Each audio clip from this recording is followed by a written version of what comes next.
Hey, Pretty Girl Club. I wanted to talk about some of the humbling tactics people are using ever since I showed my face. There have been a lot of people trying to throw little micro shots. I think I won't catch it, but I've been catching it, and I've been leaving some of those comments like up on some of the posts or videos that I feel like were people trying to humble me, because I want people to see how people treat us, how people talk to us, how people try to humble us in things and what they have. A lot of people have something to say, like this one girl on one of my posts where I posted a picture of me smiling, and she had something to say about, oh, all you need is some braces and you'll be good. Now, I don't know if she was trying to be smart or not, but why did you feel the need to say all of that? Like, you know what I'm saying? I embrace my flaws, and I know this is a whole new person that's speaking right now, because for those of you who follow me on Patreon, I know, one of my biggest things was my smile, because I have my dad's teeth. So my teeth are crooked at the top. So I'm getting braces next month, or actually it's going to be this month, because it's February now. So I'm going to be getting my braces very soon. But it's just funny to me how people try to humble you. People, if you're really attractive, people are looking for your flaws. And I already saw this coming before I showed my face, but I was ready. Comes with the territory. People, when you're attractive, people are looking for a reason. People are looking for anything they can pick on. I deal with this in real life, so why is online going to be any different? You know what I mean? I'm ready for it. I feel like I've made it. And I also told you guys that when people do things like this, I use it as a constructive criticism tool. Like, oh, well, thank you for making me better. Like back when they used to talk about how I would I would misspell in my thumbnails. Like, they will always have something to say about that. And I appreciate for those who are genuinely trying to help me. But then there's those people who are just trying to troll. And I know the difference.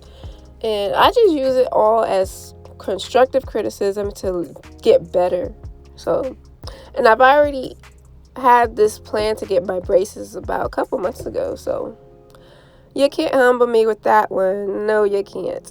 You can't humble somebody who loves themselves. Like, they can do whatever they want to do, but what are they doing? You know what I mean? So I'm over here trying to get my bag, trying to I'm actually helping other women. People have been messaging me and telling me how much the Exotical space have helped them, how much we have helped them. And this is one of my biggest accomplishments, because I've always wanted to do something like this. I've always wanted to help younger women with self-esteem. I've always knew I wanted to do that. I just didn't know how I was going to do that. Until I made my YouTube channel and I just started to tell my stories. Exoticals United helped me. So, I'm helping other people, and hopefully they're going to start to see the value in themselves, start their channels, or however they want to influence other people. You don't have to start a YouTube channel to influence other people, but when you help other people, they help other people, and it just creates a cycle. So that's why I love, it comes with the territory, having trolls and everything. It just makes me feel like I made it. But they ain't gonna stop nothing over here. I'm just getting started, y'all. My video content I'm gonna show my face, but I'm also going to do my videos how I've been doing them with, my editing and stuff. Every now and then I'll switch it up, you guys. But, I'm here to stay. I don't regret my decision whatsoever to show my face. I do not. And I just laugh at the people who are trying to humble me, because it's like, at least people are seeing some of what we experience every day. So I'm just going to leave some of those comments up. Now, if they get too crazy, I'm just going to block them. But like the little shots that people try to take. There was something else somebody said too. And I think she was saying like it was I think it was my skincare routine video, and she was like, "Oh, did you bleach in this one?" I think she said, "Oh, did you bleach for this video?" She said something like that, but it's okay though. We're just gonna let them do their thing in the comment section, and I'm just gonna continue to be cute and do my thing and help my pretty girls who are here for me, who are actual supporters of mine. For those who just want to troll, and just keep watching because you're giving me watch time hours. So thank you for commenting and giving me engagement so the algorithm can push my video further. I appreciate all of that. I really do. Thank you so much for helping me level up in my YouTube journey. I do appreciate it. It's just going to give more people an opportunity to find me and other exoticals that you guys like to troll and talk shit on their platforms. All you're doing is engaging in their videos, which is pushing all of our videos out. Anytime you guys talk about us in a video, you're pushing us in the algorithm. See, the difference between our space as exoticals and other people's spaces, especially the Black empowerment in spaces, and it's not all, it's only the ones who like to talk about exoticals. I'm only talking about those ones, the unambiguous women who like to talk about us.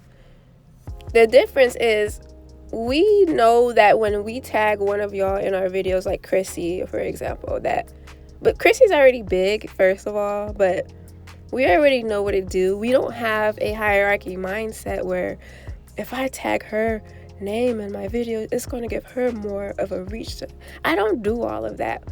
It's the internet, and everybody can get a piece of the internet. It's not just you can only be subscribed to one person. And I'm subscribed to so many people's channels. I'm not just a part of the Exoticals community. This is my favorite community. But I also follow crypto communities, stuff like that. Mommy groups. You know what I'm saying? There's different groups online that I'm a part of, but this group is my favorite group, hands down. And there's enough room on the internet for everybody to have a space and have a voice. But it's like when it comes to us with our struggle channels that, people will refuse. Like Chrissy refuses to tag us in anything. And it's okay. You don't have to. We're growing on our own slowly but surely. But we're getting up there. We're getting a lot of attention. And it's thanks to a lot of y'all that we are. But it's also us doing it on our own. Because we naturally get attention. So it's going to naturally happen with or without. You know what I'm saying? But the difference between, them and us is we don't feel like we're not trying to give somebody else some shine. I always shout other channels out if I feel like, I like their content and I want other people to, learn from their content like I've learned. Maybe they'll get something out of it too. There's room at the table for everybody is all I'm saying. And it's just sad that people feel the need to try and humble us so much all the time. And all we're doing is telling our stories and just leveling up with each other. That's all we're doing over here. Talk about our experiences just like everybody else gets to talk about their experiences. It's not a one-way street over here. Yes, there are light-skinned people who are colorists. We already know that. But I can admit stuff like that. I can admit that. I can even admit when I see darkism. I can spot it and I feel some type of way about it when I see it. Because it bothers me when other people are being picked on for something that they can't control. It really does bother me, but it just seems like if a lighter skinned person is going through the same thing with their skin tone, that it's not reciprocated. And if anything, we get laughed at, or like that's what you get, or you thought you were the preference type of thing, but now look at you. Like all of these things, And it's not supportive. It doesn't feel sisterly like with unambiguous women. For a lot of majority of my life, trying to be friends with them has never worked out. I can never truly be myself and be friends with them, especially if they came from the hood. And not to bash nobody from the hood, but that's just my reality. When your cultures don't align with somebody, I notice that I just naturally don't get along with them. But it seems like only when it's people from the hood when I really feel like either get hurt by that person the most. Like people from the hood have hurt me the most in my life. I don't know, because it's so blunt, so brutal. They're just so brutally honest, but they're so harsh with it. I don't know, I'm just not used to that. And I will get caught soft a lot of the times because, like, I don't believe in being aggressive with everything. Another conversation for another day, but it's just, I never vibed with unambiguous black women unless they were from another country, like Africa. Like I had African unambiguous friends, and they were mad cool. They do not have the same complex as American unambiguous black women. Once again, not all. And I've really noticed that. So I can't even be like, because I had a friend when I was in the military. She was from Africa because she was trying to get citizenship, so she joined the military. She was mad cool. And then I'm also friends with somebody here at my job who's African, and she's mad cool. I never get any angry vibes from her or nothing. And she wears her hair natural and everything. Like, she's a proud African. So when I say not all, I really mean not all. Just the ones that it applies to. The ones with the inferiority complexes. The ones who think I'm better than them because I want to look cute today. Like, I swear, when I say I've tried to be friends with unambiguous black women, it just never works. If anything, they always stab me in the back or try to take my boyfriend. One actually did take my boyfriend. Oh my God. So yeah, I'm stronger than I've ever been in my entire life, y'all. So I don't let people's tactics affect me, get to me, any of that. And y'all know I came a long way because I was dealing with body dysmorphia about a year ago. And I'm a healed version of myself to the point where I think it's kind of fun. I think it's funny. The trolls is funny. You know what I'm saying? Because I know if Beyonce deals with these types of things, Tyler, who else? Ice Spice, everybody, all these celebrities get micro picked on with something. And that just lets me know that, I'm making it. I'm getting somewhere. I'm doing something right to even be talked about, But yeah, I just wanted to get on here and just talk about that. People trying to humble me ever since I showed my face, and I'm so unbothered by it. Like I said, I use people's hate as fuel. I haven't always done that, but it has been a tool that I've used, and it's been working. And all it does is make the haters mad. And y'all know I got a funny story about this, like how haters will pay the price for their own hate. So there was this situation, right? At my job currently, there's this unambiguous girl who's shaped like a Dorito. Her hair is like she has thinning hair and everything. I don't want to give too many details because I might give this person away since people know who I am.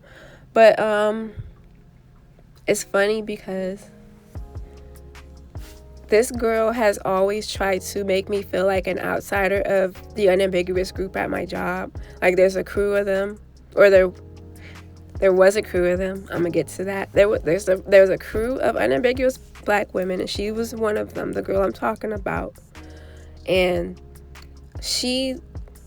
me and her, when I first started working here, was cool. We started talking, we was cool, we was cordial, whatever.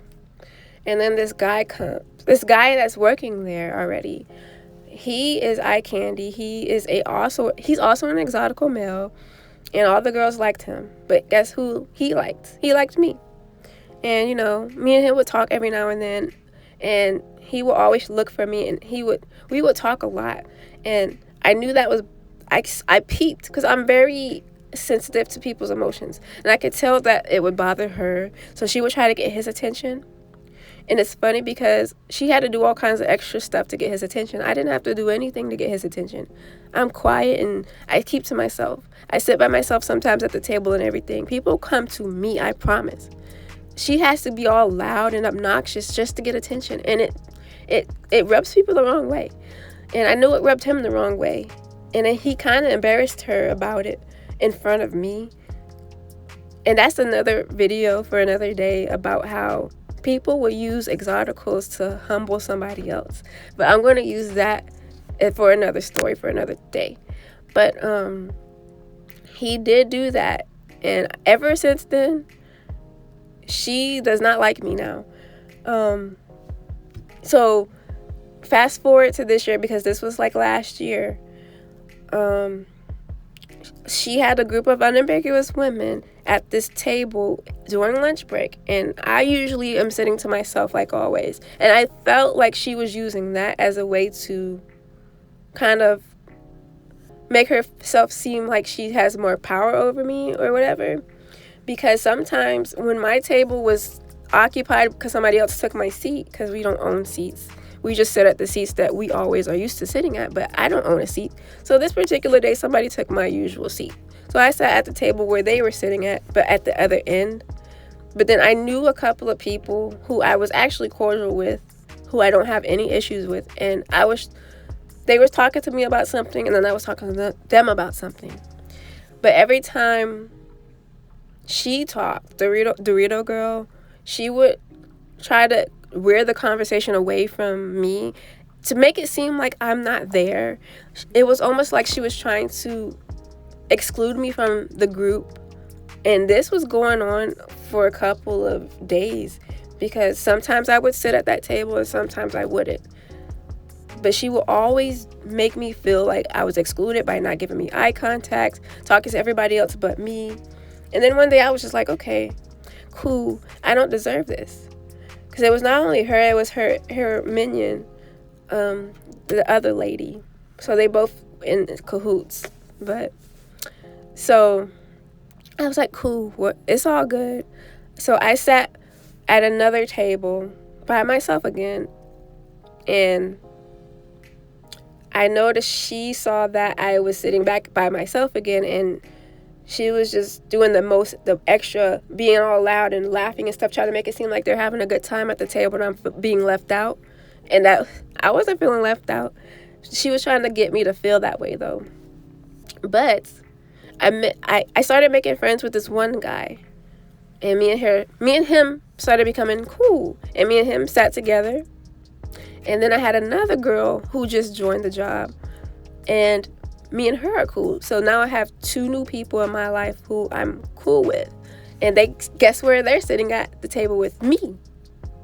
But guess what happened with the other table, with Dorito Girl? Slowly but surely, people from her table started to disappear. So I think a couple of them don't work here no more. So it's just funny how God works.